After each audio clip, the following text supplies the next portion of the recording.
Oke, shalom semuanya. Apa kabarnya? Sekali lagi, apa kabarnya Bapak Ibu Saudara-saudara? Fantastis, luar biasa. Yes. Puji nama Tuhan. Ya, saya berdoa Bapak Ibu penuh dengan sukacita. Amin. Saya pagi hari ini saya akan saya akan berfirman khotbah tentang, boleh dibuka slide-nya. Tentang mengalahkan keadaan negatif Bapak Ibu ya. Ayat utamanya ada di Yohanes pasal yang kelima ayat pertama sampai 9. Mari kita buka bersama-sama.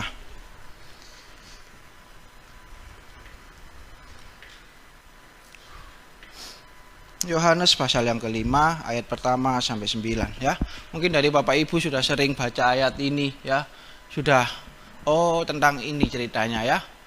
Tapi mari kita buka ayatnya. Yang sudah ketemu katakan bersama dengan saya, yes amin. Sudah ketemu Bapak Ibu? Mari kita baca bersama-sama. Ayat yang pertama begini firman Tuhan. Sesudah itu ada hari orang Yahudi dan Yesus berangkat ke Yerusalem. Ayat yang kedua, di Yerusalem dekat pintu gerbang domba ada sebuah kolam yang dalam bahasa Ibrani disebut Bethesda.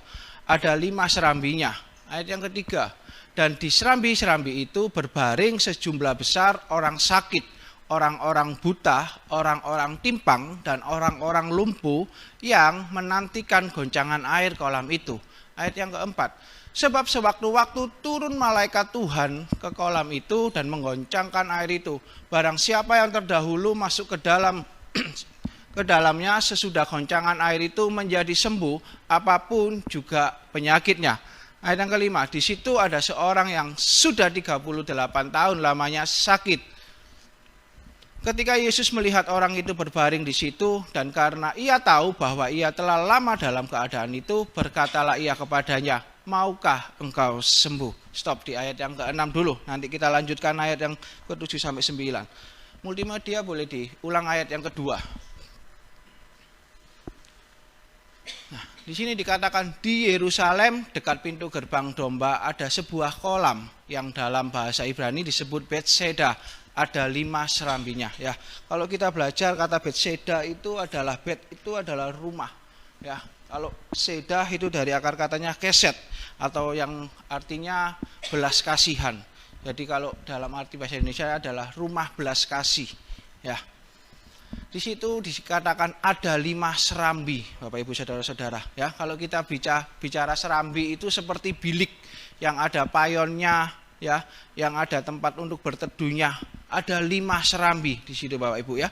Banyak orang di serambi-serambi itu menanti-nantikan antri untuk disembuhkan ya. Kalau mungkin kita mengartikan seperti bangsal ya. Banyak serambi-serambi yang orang mengantri untuk ingin disembuhkan Bapak Ibu ya. Ayat yang ketiga, dan di serambi-serambi itu berbaring sejumlah besar orang sakit ya.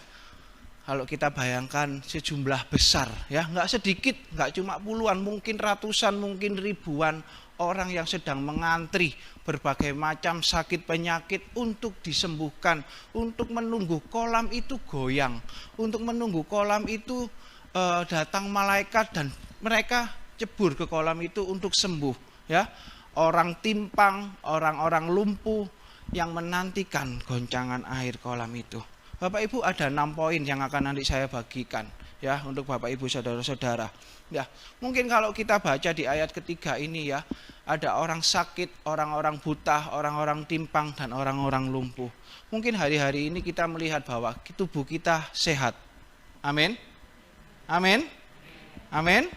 Ya, tubuh kita sehat, kita bisa pergi kemanapun, kita bisa kemanapun yang kita mau ya, tanpa kita ini tidak butuh pertolongan orang ya. Semuanya bisa berjalan, semuanya bisa melihat ya, semuanya mungkin hari ini sehat ya. Tapi ingat Bapak Ibu, firman Tuhan ya, mungkin di sini bisa dikatakan hari-hari ini ya, buat anak-anak Tuhan, bagaimana kondisi rohani kita. Secara jasmani mungkin kita sehat, tapi hati-hati dengan secara rohani kita. Apakah kita ini mengalami kelumpuhan Bapak Ibu? Ya, mungkin Yan aku bisa berjalan, puji nama Tuhan. Tapi ingat, waktu rohani kita ini lumpuh, kita ini nggak kemana-mana. Bagaimana dengan kondisi rohani kita? Ya, Bapak Ibu Gembala, ya Pendeta Untung Kata Dinata, Andreas sudah sering katakan metanoia minu paripateo. Tapi bagaimana kehidupan rohani kita hari-hari ini? Apalagi ya, mungkin kita sering hari-hari ini ya mendengar YouTube, terima broadcast dari WA, ya. Apakah iman kita semakin turun atau iman kita semakin bangkit, Bapak Ibu? Amin. Amin. Jangan sampai kondisi rohani kita ini lumpuh. Karena apa? Karena sekeliling kita ngomong, wah tahun depan udah resesi, udah gelap. Kita nggak tahu, Bapak Ibu. Ya. Sehingga rohani kita lumpuh. Atau dari awal tahun sampai akhir tahun ini, ya wis gini nih rohaniku. Ya, nggak pernah naik, tidak pernah berbuah. Ingat Bapak Ibu, firman Tuhan katakan, hai ranting yang kau tidak pernah berbuah, dipotong dan kau dibakar. Amin Bapak Ibu. Amin Bapak Ibu. Atau kita buta, aduh sudah aku nggak mau baca firman Tuhan. Aku wis gini nih, nggak mau baca firman Tuhan, aku nggak mau maju, aku nggak mau bertumbuh. Ya pokoknya gini nih. Secara badaniah, secara lahiriah kita bertumbuh semakin besar, semakin tinggi, semakin gemuk, ya, semakin melebar, ya. Tapi bagaimana kondisi rohani kita? Yuk, pagi hari ini kita cek kondisi rohani kita. Amin, amin. Ya, kita cek Tuhan, gimana ya kondisi rohaniku ya? Apakah aku masih saat teduh? Apakah aku masih berdoa? Atau aku masih mengandalkan kekuatanku sendiri? Amin. Amin. Ya, sama halnya orang lumpuh ini ya. Ayat yang keempat.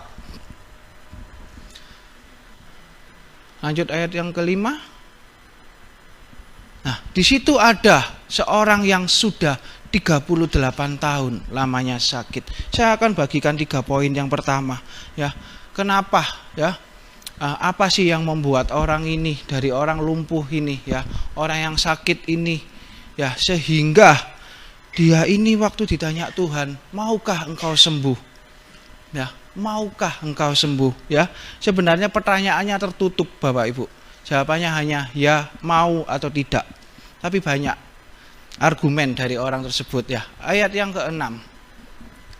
Ketika Yesus melihat orang itu berbaring di situ, dan karena ia tahu bahwa ia telah lama dalam keadaan itu, berkatalah ia kepadanya, maukah engkau sembuh? Ya, di sini dikatakan bahwa orang tersebut itu, Tuhan Yesus itu sampai tahu, ya, Tuhan yang baru pertama kali datang atau baru datang, dia tuh bisa tahu orang ini sudah terlalu lama di sini. Ya, mungkin modelnya sudah nggak karu-karuan, ya mungkin jenggotnya, jambangnya nggak pernah dicukur, ya nggak karu-karuan rupanya ya, karena dia tahu sudah terlalu lama orang ini di sini. Ya, Tuhan Yesus bertanya, maukah engkau sembuh? Kalau Bapak Ibu ditanyai maukah engkau sembuh, gimana pertanyaan? Jawabannya apa? Hah? Puji nama Tuhan. Tapi ayat yang ke-7 di sini dikatakan, jawab orang sakit itu kepadanya, Tuhan, tidak ada orang yang menurunkan aku ke dalam kolam itu. Apabila airnya mulai goncang dan sementara aku menuju ke kolam itu, orang lain sudah turun mendahului aku. Banyak kalimatnya Bapak Ibu dari orang yang sakit tersebut. Tuhan, tidak ada orang yang menurunkan aku. Ya, sebenarnya Tuhan itu cuma simpel pertanyaan, mau nggak sih kita itu sembuh? Nah, sama Bapak Ibu pagi hari ini, ya, kita yang mungkin sudah lama tidak mau mengampuni, kita menyimpan akar kepahitan, Tuhan hanya bertanya, mau nggak sih kalian ini bertobat? Jawabannya apa Bapak Ibu? Semakin sedikit ini. Kalau Tuhan bertanya, maukah engkau sembuh? Jawabannya apa Bapak Ibu? Wah, beda ya. Maukah engkau bertobat Bapak Ibu? Jawabannya puji nama Tuhan ya. Saya akan bagikan 3 poin. Yang pertama, ya, apa sih yang dialami dari orang yang sakit itu? Yang pertama adalah rasa trauma. Ya, setelah bertahun-tahun Bapak Ibu ya, bertahun-tahun ya, orang itu sakit dan tidak ada yang mau bantu. Mungkin kalau dia lihat kolam itu goncang, sudah didahului Bapak Ibu sama orang-orang yang lain. Orang lumpuh itu dalam arti kata bisa apa sih? Berjalan nggak bisa, ya sudah nggak bisa melakukan apapun Bapak Ibu. Mau lari ini nggak bisa. Kalaupun dia bisa berangkang, mungkin sudah ada orang yang mendahuluinya. Ya, selama bertahun-tahun di sini dikatakan ayat yang di situ ada seorang 38 tahun lamanya Bapak Ibu. Bayangkan 38 tahun lamanya sakit. Kita sakit mungkin 1 minggu, 2 minggu, mungkin tenggorokan nggak enak, itu rasanya aduh Tuhan sembuh apa Tuhan. Ini bayangkan Bapak Ibu, 38 tahun Bapak Ibu sakit. Ya, 38 tahun mungkin ada di serambi itu, menantikan kolam itu buat tergoncang. Wih, ada malaikat, aku mau sembuh. Tapi ujungnya adalah dia tidak pernah disembuh, nggak pernah sembuh.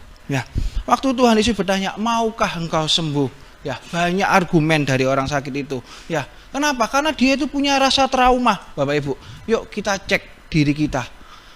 Ya, kadangkala kita ini mau ngampuni, tapi nanti disakiti lagi. Yuk, jangan pernah berpikir seperti itu. Kalau kita mau ngampuni, ampuni, beri pengampunan.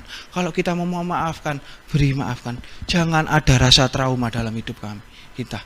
Ya, rasa trauma itu ya, kalau saya belajar dari KBBI itu adalah ya keadaan jiwa atau tingkah laku yang tidak normal sebagai akibat dari tekanan jiwa atau cedera jasmani. Ya, kalau kita yang pernah cedera secara jasmani, ya ada yang namanya dokter itu trauma.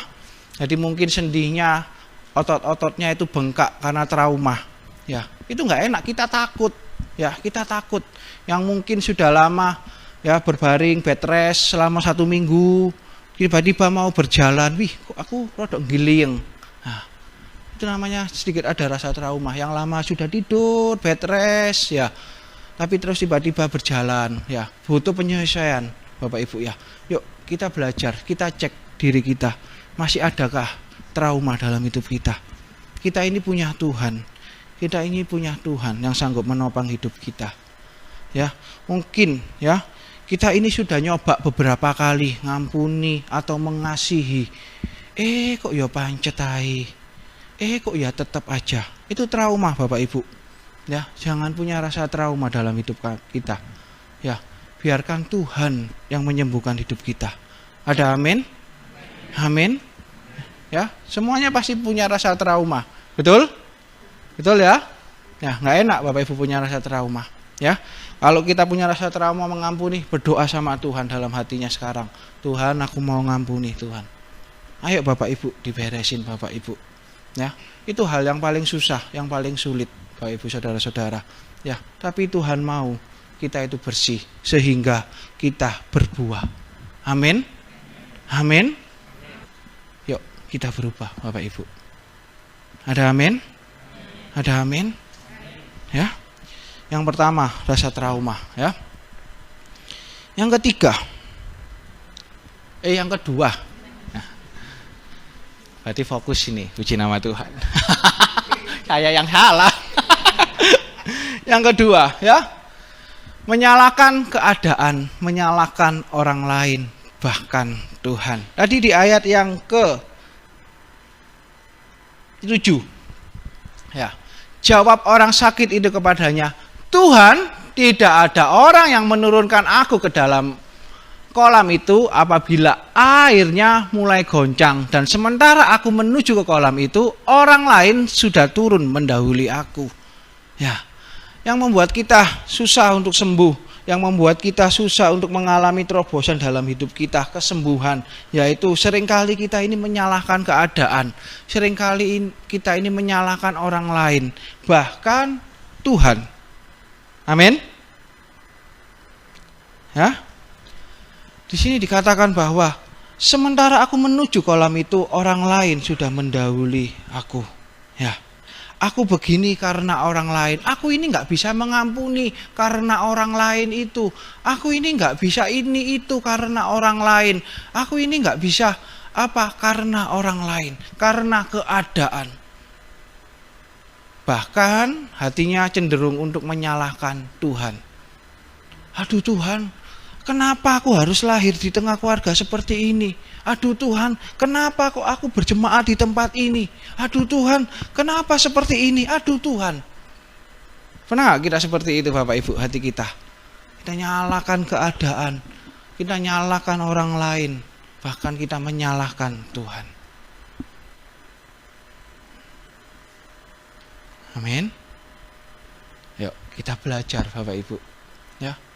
Yuk keadaan yang negatif ini, yuk jangan buat orang lain atau keadaan diri kita sendiri, bahkan Tuhan itu jadi salah. Tuhan itu gak pernah salah. Amin.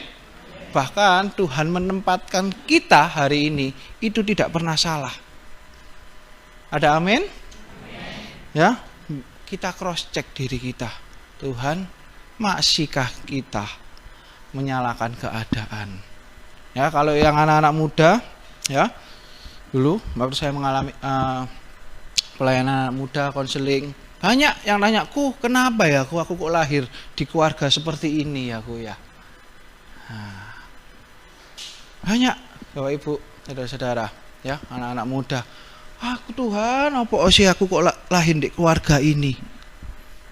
Nggak bisa memilih Bapak Ibu, tapi percayalah, Tuhan itu nggak pernah terlambat pertolongannya, dan Tuhan itu tidak pernah salah.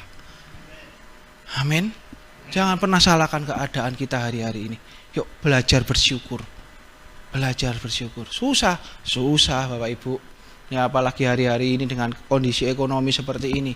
Susah sekali ya. Tuhan, ya, kalau mungkin orang-orang yang sudah dewasa senior ngomong ya maaf ya Bapak Ibu, tak mati hai lah gitu. Kenapa? Karena sudah capek Bapak Ibu. Mungkin pernah terlontar dari mulut kita, betul? Oh enggak ada berarti. Puji nama Tuhan, berarti di luar sana. Berarti di luar sana, ya. Yuk, kita fungsikan hidup kita ini berharga di mata Tuhan. Ingat Bapak Ibu, semenjak di kandungan ibu kita, Tuhan itu enggak pernah main-main. Amin. Tuhan itu enggak pernah main-main. Aku iseng tak bikin Januar. Enggak pernah Bapak Ibu. Enggak pernah Bapak Ibu. Enggak pernah Bapak Ibu. Tuhan itu enggak pernah iseng. Ya. Aku nganggur tak bikin aja Januar, celing jadi Januar ya. Enggak pernah Bapak Ibu nganggur. Jadi jangan pernah salahkan keadaan. Jangan pernah salahkan orang lain, bahkan Tuhan. Tapi cross check diri kita. Tuhan, hidupku ini sudah berkenan enggak sih di matamu? Kalau yang bekerja, ya, kita ini sudah bekerja enggak dengan baik, dengan jujur? Atau masih kita, colong waktu sana, colong waktu sini, korupsi, ya. Ingat, korupsi itu bukan hanya bicara material, tapi korupsi itu juga bicara tentang waktu, ya. Harusnya istirahatnya jam 12 sampai jam 1, setengah jam dulu. Nah, ya, itu korupsi waktu Bapak Ibu ya. Amin. Ya, yang pertama tadi bicara tentang trauma, ya. Jangan ada lagi trauma dalam hidup kita. Kita doa, minta pemulihan dalam hidup kita. Ya, kenapa sih anak-anak Tuhan susah untuk mengalami kesembuhan? Anak-anak Tuhan susah mengalami untuk terobosan dalam hidupnya. Karena ada rasa trauma dalam kehidupannya. Karena ada rasa trauma. Aku nek mlebu gereja iki kok ya trauma ya. Ada rasa trauma, Bapak Ibu. Yang kedua, menyalahkan keadaan. Ya, menyalahkan orang lain. Bahkan menyalahkan Tuhan. Ingat, Tuhan itu nggak pernah salah. Ya, kita mau pergi kemanapun, keliling gereja manapun, kita akan ketemu manusia yang sama. Sungguhan Bapak Ibu. Ya, sungguhan. Kita akan ketemu manusia yang sama. Tapi bagaimana kita punya hati yang mencintai Tuhan? Itu yang membuat kita bertahan. Percayalah Bapak Ibu. Kita mau keliling gereja kemanapun, berjamaat kemanapun, kita akan ketemu orang yang sama. Namanya yang beda, tapi orangnya akan sama. Sungguhan Bapak Ibu. Ya, kita akan ketemu orang yang sama. Ya, ingat Bapak Ibu ya. Yang kerja ya, pindah sana, pindah sini ya. Kita akan ketemu orang yang sama. Kita akan ketemu orang yang sama, orang yang bisa menyakiti hati kita. Orang yang bisa menyakiti hati kita. Ya, amin. Ya, jangan pernah menyalahkan keadaan kita, jangan pernah menyalahkan orang lain, jangan pernah menyalahkan Tuhan dalam hidup kita. Poin yang ketiga. Nah, ini bersikap negatif ya. Ayat yang ketujuh. Ya. Di sini dikatakan Tuhan, tidak ada orang yang menurunkan aku ke dalam kolam itu. Apabila air mulai goncang dan sementara aku menuju ke kolam itu, orang lain sudah turun mendahului aku. Tuhan itu cuma tanya ya ke orang yang sakit itu. Tuhan itu cuma tanya, simpel pertanyaannya. Maukah engkau sembuh? Ya. Maukah engkau sembuh? Tuhan nggak tanya, kenapa kamu nggak sembuh? Ya, kenapa kamu kok nggak sembuh-sembuh? Tuhan nggak tanya seperti itu, sehingga argumennya banyak. Enggak. Dari jawabannya itu sudah beda, Bapak Ibu ya. Tuhan itu tanya, maukah engkau sembuh? Nah, si orang sakit ini katakan, Tuhan tidak ada. Jawabannya simpel. Apa Bapak Ibu seharusnya? Kalau kita ini sudah ditanya, dia ini sudah tahu Tuhan itu yang, wah ini Tuhan Yesus yang diceritakan banyak orang. Dia itu sanggup menyembuhkan. Maukah engkau sembuh? Jawabannya seharusnya mau. Simpel Bapak Ibu. Sama halnya sama kita ya. Ya, maukah engkau ini bertobat? Aduh Tuhan, aku masih muda Tuhan, masih pengen duniawi Tuhan. Enggak, bertobat dulu. Banyak hal dalam hidup kita. Cuma simple. Mau nggak sih Yan bertobat? Mau Tuhan, beres. Beres. Sembuh dalam nama Tuhan Yesus, kata Tuhan. Berdirilah. Beres Bapak Ibu. Ya. Tapi kita sebagai anak-anak Tuhan seringkali ya banyak argumen yang negatif dalam hidup kita.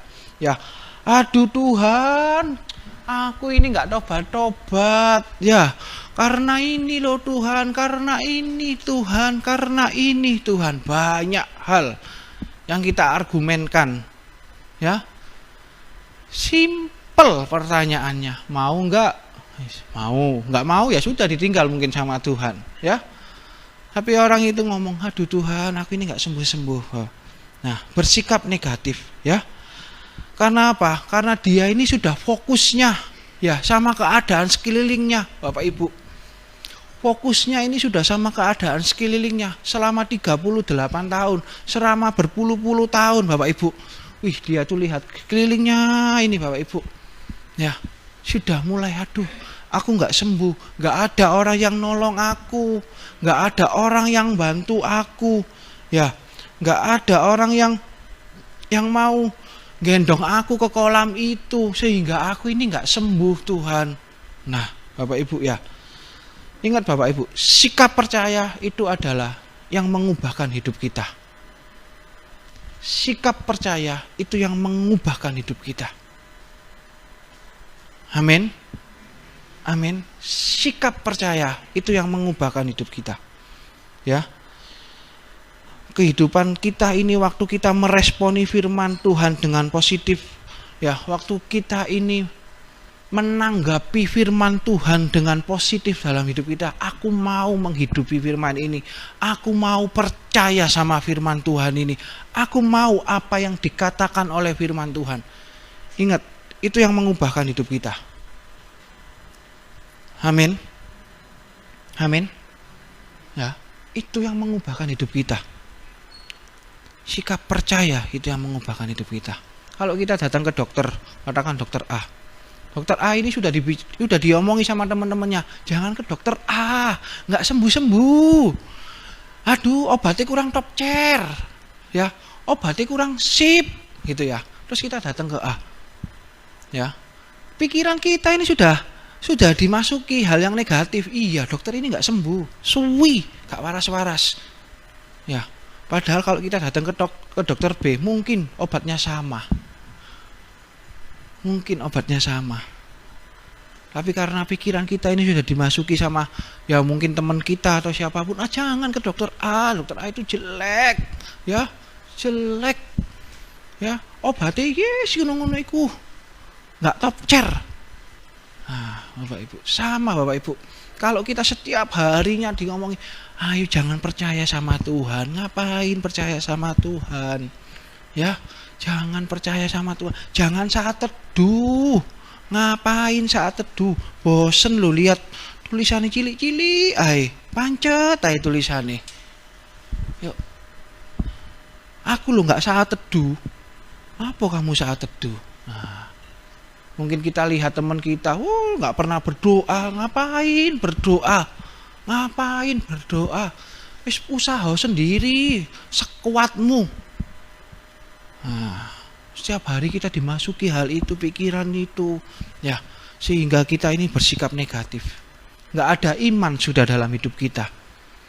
Nggak ada iman dalam hidup kita. Sepanjang 38 tahun dia lihat, nggak ada orang yang mau bantu dia, nggak ada orang yang, istilahnya nggak ada kesembuhan, nggak ada progres dalam hidupnya. Ya, kalau orang lumpuh mungkin jarinya tiba-tiba ya bisa gerak, wih puji Tuhan jariku udah gerak. Itu nggak ada sama sekali progres, Bapak Ibu. Ya wis ngeweso terus diserambi itu, Bapak Ibu. Diserambi itu diem terus. Sudah nggak ada semangat untuk sembuh.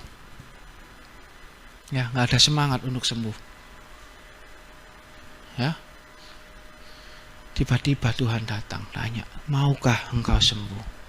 Nah, jawabannya nanti Bapak Ibu baca lagi di ayat yang ke-7. Ya, banyak hal yang dia katakan. Ya, semuanya negatif karena orang lain, karena aku ini nggak bisa berjalan. Coba kalau aku udah berjalan, paling ya orang sudah nyampe situ duluan lah, bla bla bla bla. Nah, yuk, ya, jangan pernah kita bersikap negatif. Amin. Amin. Jangan pernah kita bersikap negatif. Banyak orang ngomong resesi. Ya, banyak ngomong perekonomian susah. Yuk kita berdoa hari ini. Ya, kita berdoa, Tuhan kasih aku hikmat Tuhan. Kasih aku hikmat Tuhan dalam bisnisku, pengelolaan keuanganku Tuhan. Apa yang harus tak lakukan Tuhan? Periksa aku Tuhan. Amin. Amin. Ya. Saya pernah debat Bapak Ibu sama ya customer saya ya, karena saya kerja di bank ya. Mau nggak mau saya harus mengajak seseorang untuk menabung Bapak Ibu. Ya, betul ya Bapak Ibu ya. Dia katakan, "Yan, uangku jangan diapa-apaan dulu, Yan. Wis sudah sudah di tabungan aja. Aku di tahun 2023 ini resesi." Saya cuma bilang, "Oh, C, kalau 2023 resesi, kalau hari ini kita bisa peluang dapat ya bunga lebih tinggi, kenapa tidak? Gitu. Toh kita nanti 2023 tetap harus berjalan. Tetap harus berjalan kok. Ya, saya katakan seperti itu, tetap harus berjalan. Ya, cuma harus berhati-hati. Ya, harus berhati-hati. Ya, Bapak Ibu mungkin sering mendengar ya investasi bodong, ya dapat bunga segini besar. Hati-hati Bapak Ibu. Ya, hati-hati. Ya, hati-hati. Kenapa? Semakin susah akan semakin banyak orang yang mengiming-iming kita untuk dapat benefit yang lebih banyak.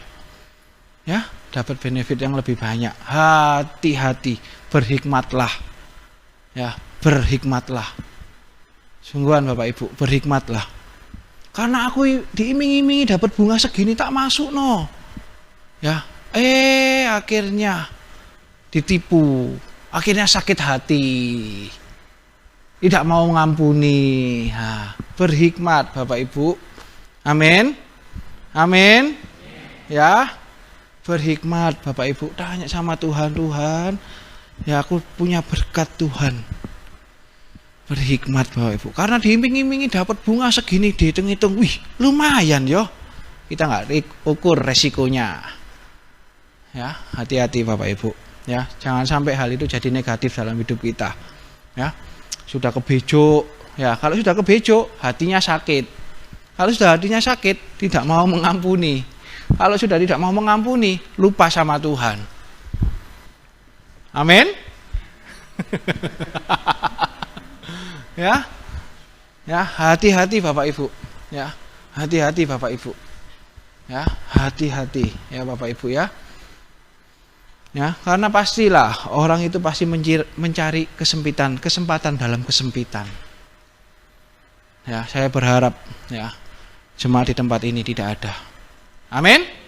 Amin. Ya, puji nama Tuhan. 3 poin lagi ya, 3 poin lagi yang akan saya bagikan untuk kita ini bisa bangkit, untuk kita ini bisa sembuh ya.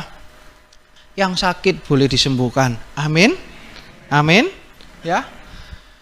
Kita buka ayat yang ke-8. Nah, di sini dikatakan ayat yang ke-8 tadi betul. Nah, kata Yesus kepadanya apa Bapak Ibu?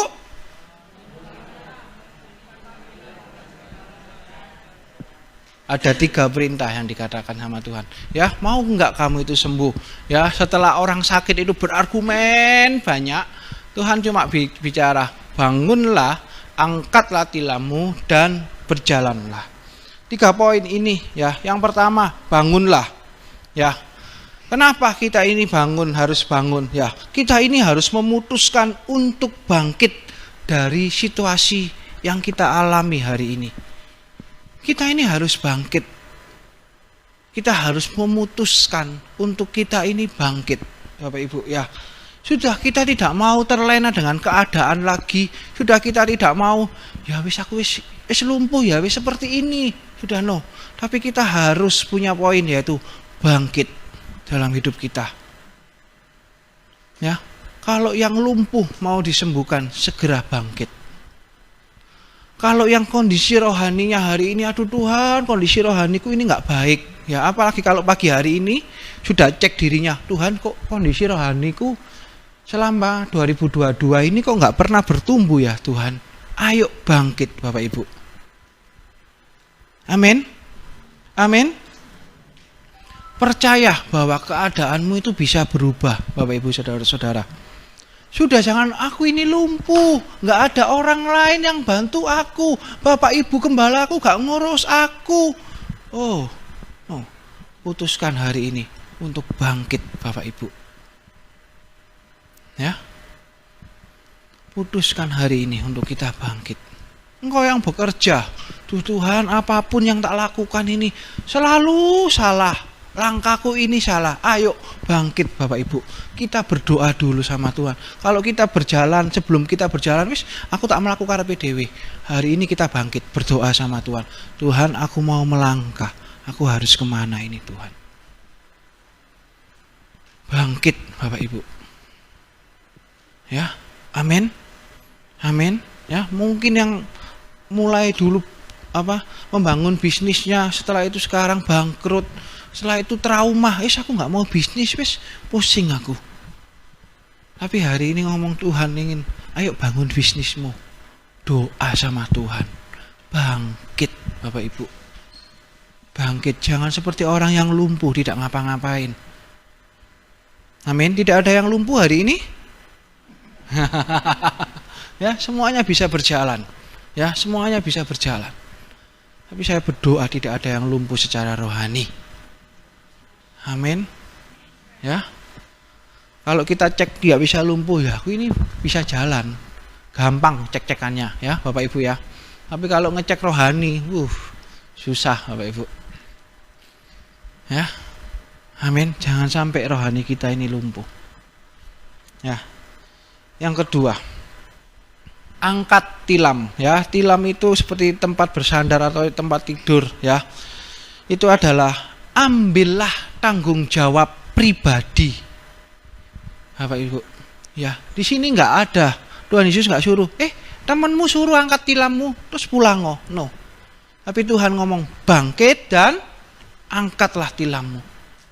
Orang yang sakit tadi setelah disembuhkan, Tuhan ngomong, bangkit, angkat tilammu. Ambil ya tindakan pribadi, ambil tanggung jawab pribadi bahwa pertumbuhan rohanimu itu adalah tanggung jawab pribadimu. Amin. Engkau mau mengampuni atau tidak itu adalah tanggung jawab pribadimu. Engkau mau mengasihi atau tidak itu adalah tanggung jawab pribadimu. Amin. engkau mau berubah atau tidak, itu adalah tanggung jawab pribadimu. Ya, bukan tanggung jawab orang serumah atau bukan tanggung jawab hamba-hamba Tuhan atau siapapun, orang-orang sekelilingmu, bukan. Tapi ambillah tanggung jawab pribadimu. Amin. Amin. Ya, berhenti menyalahkan keadaan, berhenti menyalahkan orang lain, berhenti menyalahkan Tuhan, tapi ambil tanggung jawab pribadimu. Tuhan, aku mau bertumbuh. Ambil tanggung jawab pribadimu. Amin. Angkat tilammu. Sudah, gak perlu suruh orang. Tapi waktu angkat tilammu itu berhenti sudah.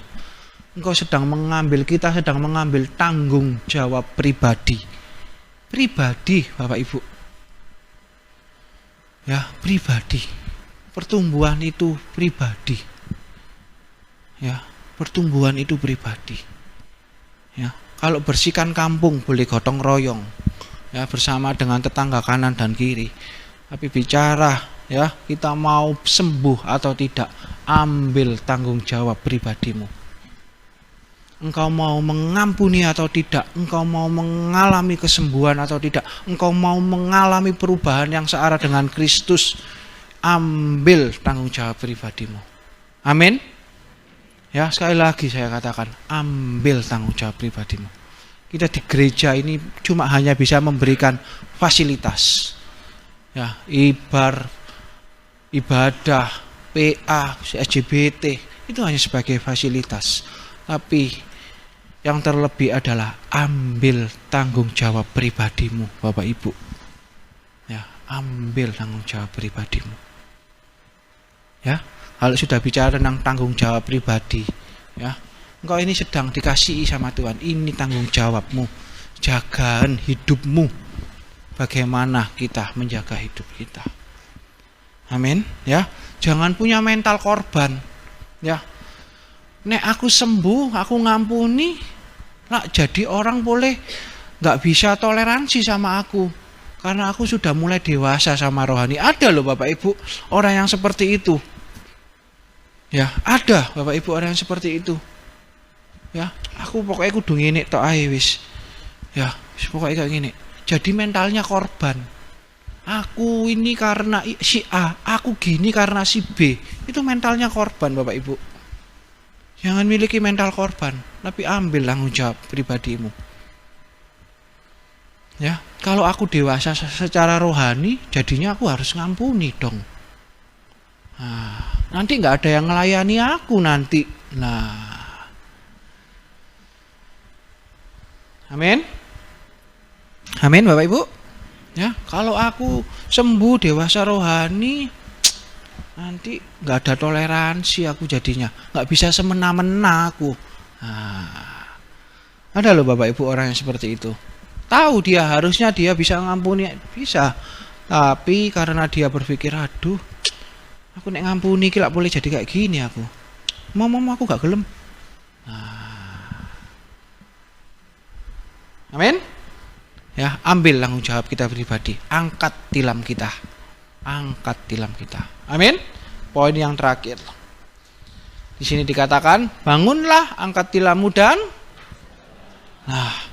ya, berjalanlah. Itu apa sih Bapak Ibu? Terimalah firman dan lakukanlah firman. Kalau kita bangkit nggak berjalan, ya kita diam di tempat Bapak Ibu. Ya, kalau kita bangkit diam, kita jalan di tempat. Ya, setelah bangkit angkat tilam dan berjalanlah. Kita ini sudah ambil tanggung jawab. Ya, kalau kita sudah mau angkat tilam, kita mau ambil tanggung jawab. Ya, katakan berjalanlah. Yuk, yang sudah terima firman Tuhan, yang sudah mendengarkan firman Tuhan, lakukanlah firman Tuhan. Amin. Amin. Ya, kenapa? Ya, kita ini susah sembuh, ya, karena kita ini nggak mau berjalan, Bapak Ibu. Kita ini setiap hari dengar firman Tuhan, baca firman Tuhan, tapi nggak mau melakukan, nggak mau melakukan. Seperti orang yang sakit panas, ya, tahu obatnya itu paracetamol, ya, tahu obatnya paracetamol. Aku nggak mau minum obat. Aku nggak mau minum obat. Panas terus. Panas terus. Kenapa? Karena dia nggak mau berjalan ambil obat minum. Dan nggak akan sembuh Bapak Ibu. Ya, nggak akan sembuh Bapak Ibu. Ya, kalau Tuhan sudah suruh kita bertobat, segeralah bertobat. Kalau Tuhan sudah katakan dalam diri kita yang mungkin terikat, ya, keterikatan dengan dosa apapun, Tuhan ngomong ayo lepasno, yuk segera lepaskan. Amin. Segera lepaskan Bapak Ibu. Sudah Bapak Ibu, segera lepaskan. Amin. Amin. Kalau kita ini angkat beban, ya terus hal yang sama, ya berat Bapak Ibu. Tuhan ngomong, bangunlah, angkat tilammu dan berjalanlah. Amin.